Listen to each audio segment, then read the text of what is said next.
Lulu again, compulsive overeater. And I want to talk about a little something on step 12, working with others. And I always, when I think about working with others, which is really such a joy and a pleasure and an honor and a privilege, I think about what Dr. Bob says in his story about step 12. It's on page 180, down the very, very bottom. He says, I spend a great deal of time passing on what I have learned to others who want and need it badly. I do it for four reasons. One, a sense of duty.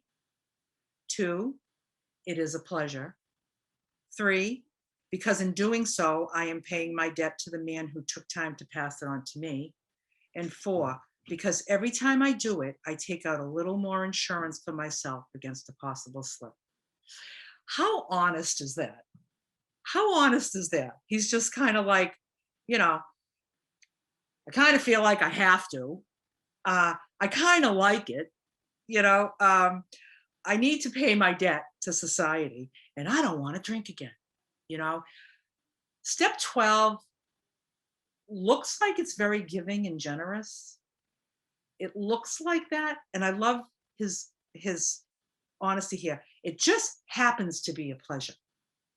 But bottom line is, um, if I was in this program and I had been given this gift, and then I just keep coming to meetings and I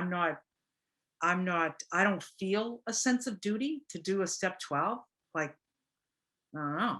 I would think that I certainly wouldn't consider myself recovered because step one and step 12 is that foundation. I don't know. That would just be kind of a crack in the foundation. And I don't want that. Um, but I love, where it says on the very first page of working with others, it says practical experience shows that nothing will so much ensure immunity from drinking as intensive work with other alcoholics. It works when other activities fail. There's your insurance that he talks about. Every time I do it, I'm taking a little more insurance for myself. You know, you have sponsees in the wings, people waiting for you. There's people's lives, they're waiting for you to show them this magical program.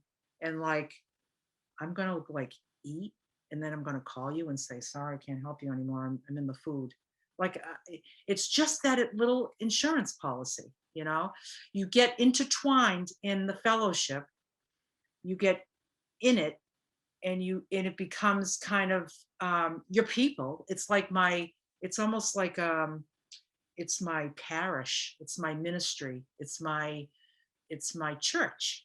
It just really feels like where I go to congregate with people that believe in, that have the same problem as me and believe in the same solution as me. Um, and um, it really is a pleasure. That's just a bonus. Kind of like when we say, like, being abstinent, like you get that thin body. And that's kind of like, people are like, oh yeah, that's just a bonus because everything else you get is even bigger and greater. And who can even who can even hear that when you've got 100 pounds to lose and they're saying it doesn't matter? It's like, it's the only reason I'm here. And that was my story. I was here because I had 100 pounds to lose. And I was like, I don't know what you're talking about, this God stuff, but like, I just want to lose this weight. And then there was just somebody that was just met me where I was and just had faith that the program would bring me to a new space. And having the healthy, normal sized body is extremely helpful in life. And it brings me joy. Um, and it just so happens that the work I do with others um, brings me joy. Um, Never feels like an obligation or oh god, don't have time. I got a sponsee session. It's just, I don't know. They are the bright spot of my day. But I also manage and balance my life. So it's not like like it says in the big book somewhere. We don't all make this like a whole vocation out of it. It's not like it becomes everything I am and do and be.